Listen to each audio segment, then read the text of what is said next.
Komika Panji Pragiwaksono mengikuti puncak ritual adat di Tongkonat, Layu Kairo, Kabupaten Tanah Toraja, Sulawesi Selatan.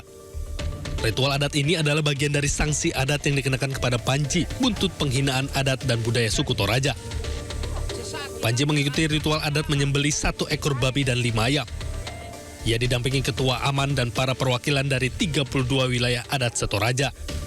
Ya, saya tadi kan memahaminya bahwa ini adalah yang dilakukan untuk menghasilkan keharmonisan kembali. Saya baru pertama kali mengalami proses seperti ini dan sangat spesial buat saya, sangat indah menurut saya, sangat spesial. Ini saya nggak akan pernah mengalami sesuatu seperti ini lagi sih. Jadi pengalaman yang menyenangkan. Intinya bahwa pelaksanaan acara ini adalah untuk memulihkan terganggunya harmoni kehidupan selama ini, sehingga semua aspek kehidupan baik manusia dengan manusia, manusia dengan alam, manusia dengan Tuhan kembali menjadi harmoni. Sanksi yang dijatuhkan kepada Panji ini merupakan buntut materi stand-up komedinya terkait ritual Rambo Solo yang dianggap melukai masyarakat Toraja. Dari Tanah Toraja, Sulawesi Selatan, Jufri Tonapa, iNews melaporkan. Pra-peradilan penetapan status tersangka diajukan mantan Menteri Agama Yakut Kholil Koumas dalam kasus korupsi kuota haji. Terkait hal ini, KPK menegaskan penetapan tersangka Yakut sesuai ketentuan hukum yang berlaku.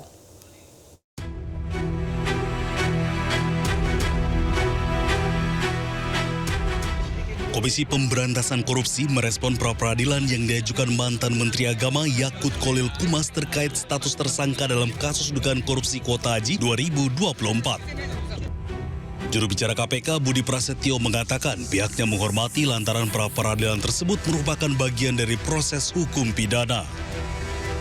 Namun demikian Budi tegaskan penetapan tersangka Yakut sesuai dengan ketentuan hukum acara yang berlaku.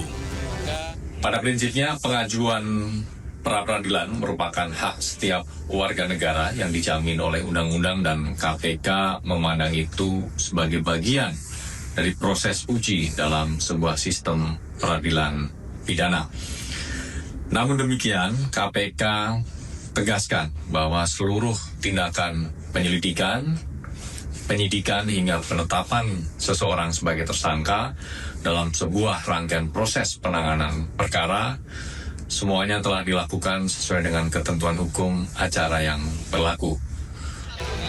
Sebelumnya, ex-Menteri Agama Yakut Kholil Koumas mengajukan pra-peradilan ke Pengadilan Negeri Jakarta Selatan pada 10 Februari 2026.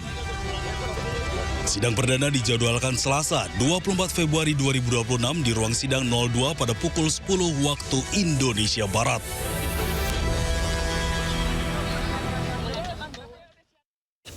Aliansi Masyarakat Pati Bersatu menggelar tumpengan di depan Gedung Merah Putih KPK Jakarta. Tumpengan ini sebagai wujud dukungan kepada KPK dalam menangani kasus operasi tangkap tangan pemerasan jabatan calon perangkat desa Kabupaten Pati yang melibatkan Bupati nonaktif Sudewo. Suasana penuh sukacita mewarnai aksi puluhan warga Pati di depan gedung KPK. Warga ramai-ramai menggelar kembul bujono alias makan bersama nasi tumpeng yang dibawa warga. Tumpengan ini sebagai wujud syukuran dan dukungan kepada KPK yang sudah menetapkan Bupati nonaktif Pati Sudewo sebagai tersangka kasus pemerasan jabatan calon perangkat desa Pati. KPK juga mendalami fee proyek dugaan korupsi jalur kereta api di Ditjen Perkeretaapian yang berkaitan dengan Sudewo. Warga mengatakan masyarakat Pati sangat geram dengan tindakan korupsi yang terjadi di wilayah mereka. KPK itu sebagai lembaga yang memiliki kewenangan di situ, dan yang kedua, korupsi itu membunuh rakyat. Korupsi itu membunuh rakyat. Mau tidak mau korupsi harus dilawan dan harus ditindak tegas sehingga tercipta negara Indonesia yang baldatun thayyibun warobun ghafur atau ijo royo-royo. Dan masih soal masyarakat Pati, kecewa karena jalan rusak tak kunjung diperbaiki oleh pemerintah, warga desa Blaru Pati memilih memperbaiki sendiri ruas jalan provinsi. Jalan rusak itu telah akibatkan banyak kecelakaan dan menimbulkan korban jiwa.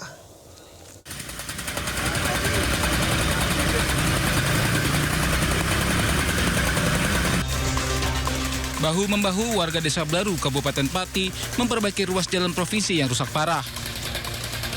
Warga menambah lubang-lubang jalan yang menganga yang menjadi ancaman pengguna jalan. Perbaikan jalan ini memakai dana pribadi atau swadaya masyarakat. Warga memperbaiki jalan secara mandiri juga sebagai bentuk protes kepada pemerintah lantaran kerusakan di jalan provinsi yang melintasi desa mereka sudah berlangsung lama. Tak jarang kondisi jalan rusak ini akibatkan kemacetan hingga kecelakaan yang menelan korban jiwa. Parah sekali jalannya. Lubangnya dalam, banyak yang jatuh. Banyak yang jatuh di sini. Pak, katanya ada yang meninggal dunia ya Pak? Ada, katanya ada. Ada yang parah sini sampai dari lubang. Dari lubang ini jatuh. Pak, ini memperbaikinya mandiri atau bagaimana Pak? Dana pribadi, ini dana pribadi. Kami lakukan penambalan secara mandiri. Nanti terus ini batu termasuk biskos dan lain sebagainya kami siapkan mandiri, alat-alat kami siapkan secara mandiri. Kami berharap pemerintah dalam hal ini Bina Marga mengatakan dengan jelas, dengan tegas, saya tidak ada dana. Dan biarkan kami masyarakat yang bekerja secara swadaya untuk menambal jalan. Ini bentuk akumulasi kemarahan warga ya? Kami marah, betul, karena banyak korban yang ada teman saya sudah meninggal dunia. Warga Desa Blaru berharap kondisi ini diperhatikan pemerintah setempat agar jalan yang rusak bisa diperbaiki secara permanen. Dari Pati, Jawa Tengah, Vindi Agil, iNews melaporkan. Penceramah Bahar bin Smith penuhi panggilan penyidik Polres Metro Tangerang Kota atau kasus penganiayaan yang menjadikannya sebagai tersangka. Namun Bahar bin Smith tidak ditahan setelah penangguhan penahanan diterima penyidik Polres Metro Tangerang Kota.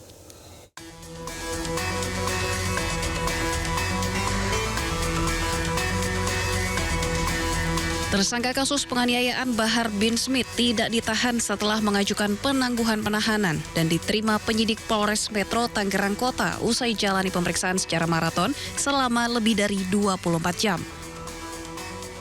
Dalam kesempatan ini tersangka telah memohon maaf kepada korban dan JP Ansor Kota Tangerang melalui video agar mau melakukan perdamaian atau restoratif justice. Kuasa hukum Bahar bin Smith mengatakan pertimbangan pengajuan penangguhan penahanan karena tersangka kepala keluarga, pengasuh sekaligus pengajar pondok pesantren dan kooperatif selama proses hukum. Pertimbangannya salah satunya tadi pertimbangan Habib tulang punggung ya keluarga, beliau juga guru yang harus mengajar santrinya, kemudian juga beliau akan kooperatif untuk menjalani proses ini, kemudian juga ada jaminan dari pihak keluarga. Penceramah Bahar bin Smith penuhi panggilan kedua dari penyidik Polres Metro Tangerang Kota setelah sebelumnya mangkir pada pemanggilan pertama pekan lalu. Pendakwah Bahar bin Smith ditetapkan sebagai tersangka kasus pengeroyokan anggota Banser di Cipondoh, Tangerang, Banten pada bulan September 2025 lalu. Dari Tangerang, Banten, Sukron, iNews melaporkan.